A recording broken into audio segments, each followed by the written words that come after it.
Merhaba dostlar, videoma hoş geldiniz. Bugün sizlere tarihin en korkunç ve trajik vakalarından biri olan Anneliese Michel'in şeytan çıkartma olayını anlatacağım. Hazırsanız bu dehşet verici hikayeye başlayalım.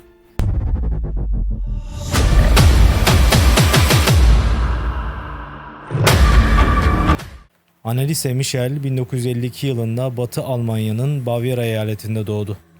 Dindar bir Katolik ailede büyüyen Anneliese, dindar bir çocuk olarak büyütüldü. Yaşıtlarıyla oyun oynayarak geçireceği zamanın çoğunu haftada 2 kez yapılan ayinlerde dua ederek geçirirdi.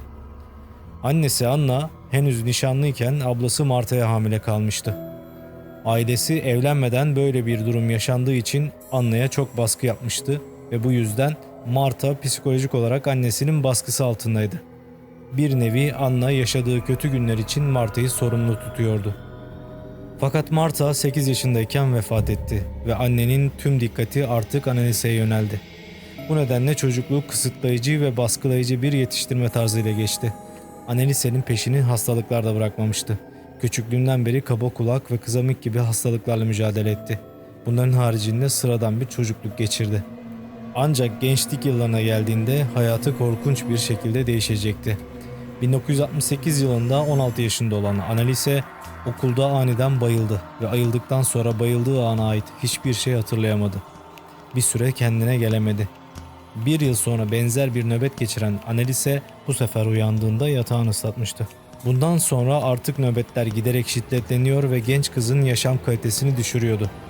Aile sürekli meydana gelen ve ciddi fiziksel hasarlar oluşturan bu nöbetlerden sonra Anneliese'yi doktora götürdüler. Bir nöroloğa muayene olan Anneliese yaşadığı nöbetler sonrası hafıza kaybı ve görsel işitsel halüsinasyonlar gibi semptomlarla birlikte doktor tarafından yapılan tetkikler neticesinde kendisine temporal lob epilepsisi teşhisi konuldu.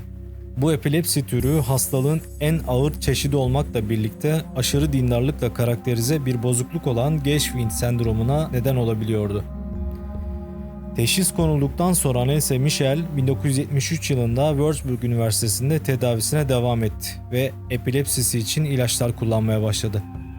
Fakat aldığı ilaçlar hiçbir işe yaramadığı gibi hastalığını da daha da arttırdı. Artık iyiden iyiye psikolojik sorunları da artmaya başlamış, gördüğü halüsinasyonlarla durumu ağırlaşmaya başlamıştı. Gittiği her yerde şeytanın yüzünü gördüğünü ve kulağına şeytanlar tarafından lanetlendiğini, cehennemde çürüyeceği fısıldandığını söylüyordu. Bir keresinde kilisedeyken ayin sırasında ayaklarında cehennem ateşini hissettiğini söyledi ve koşarak kiliseden kaçtı. Ruhunun ele geçirildiğini söyleyerek üzerindeki kıyafetleri yırttı. Sebebi bilinmez, gün içinde yüzlerce kez yere çömelme hareketi yaptı. Bir masanın altında 2 gün boyunca köpek gibi havladı. Yerdeki örümcekleri ve bahçede gördüğü bir kömürü yedi. Ölü bir kuşun kafasını ısırdı ve yere idrarını yapıp yaladı. Anneliese şeytan tarafından ele geçirildiğini ve vücudunda kötü ruhların bulunduğunu iddia ediyordu. Ailesi de bu belirtilerin tıbbi değil ruhsal bir problem olduğunu düşünmeye başladı.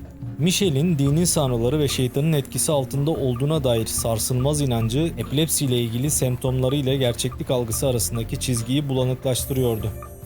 Aile tüm bu olan bitene bir cevap bulmak ve kendilerini rahatlatmak amacıyla bir arayışa girdiler. Hem Anneliese'yi ele geçiren kötülüğü tespit edecek hem de onunla yüzleşeceklerdi. 1975 yılında araştırmaları onları kendileriyle aynı fikirde olan Peder Ernst Alt'a götürdü. O da arkadaşı Peder Arnold Brenz'le Vatikan'daki Piskopos Joseph Stengel'dan şeytan çıkarma için yetki istedi. İlk ayin 24 Eylül 1975'te gerçekleşti. İki pedere göre kaydedilen şeytan çıkarma ayinlerinin çoğunda Anneliese'yi kontrolü altına almaya çalışan çok sayıda iblisin var olduğuydu. Şeytan çıkarma ayinleri Anneliese'nin anne ve babasının evindeki yatak odasında gizlice yapılan her biri 4 saatlik seanslarla devam etti. Anneliese burada sık sık ya yere yatırılarak ya da bir sandalyeye zincirlenerek kontrol edilebiliyordu. Toplamda 67 ayin gerçekleştirildi ve bu süreç yaklaşık 10 ay sürdü. Anneliese dayanılmaz acılar çekiyor, korkunç sesler çıkarıyordu. Aile ve iki peder de çıkan seslerin cehennem çığlıkları olduğunu ve bu dünyaya ait olmayan ürpertici hırıltılar olarak tanımladılar. Şimdi sizleri ayinler sırasında Anneliese'nin çıkardığı seslerin orijinal kayıtlarıyla baş başa bırakıyorum. Sesler korkutucu ve ürpertici olduğu için hassas kişileri rahatsız edebilir.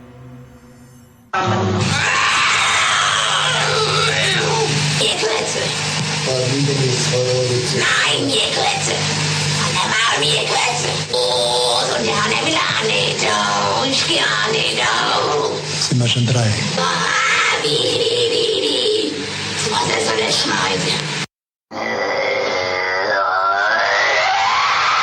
Als Kind Gottes. Ich hab deinen Bruder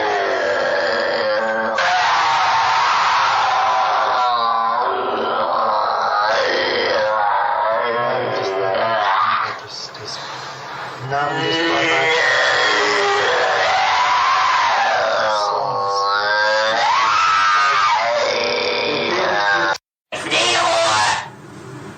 Ruhe gibt's nur da oben. Ruhe gibt's nur dort, wo die Liebe ist. Ja, bei uns gibt's nur ja, Nur Hass. Ja, Und wo nur Hass ist, da gibt's keine Ruhe. nein. Und für uns gibt's nie Ruhe. Nie. Weil Ewigkeit.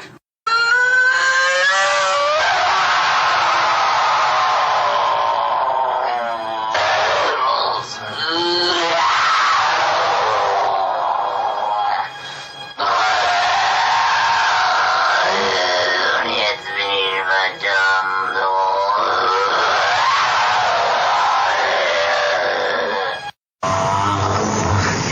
Die müssen in eigenen Seminaren ausgebildet werden, die dürfen nicht auf die anderen Universitäten. Kapiert? Klar. Hast du sonst noch etwas zu sagen? Oh, bald ist, Weil der Teufel größere Macht.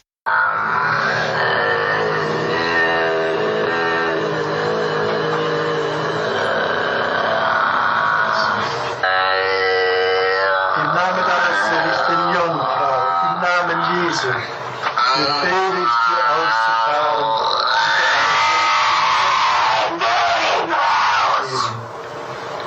Im Namen des dreifaltigen Gottes, des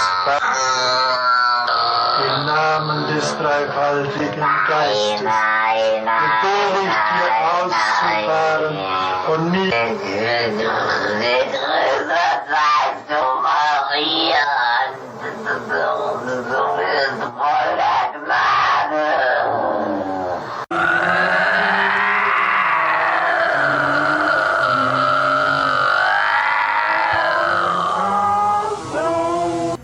...1 Temmuz 1976'da Anneliese Michel yapılan ayinlerin bedeni üzerindeki ağır etkilere dayanamayarak açlık ve susuzluk gibi sebeplerle hayatını kaybetti.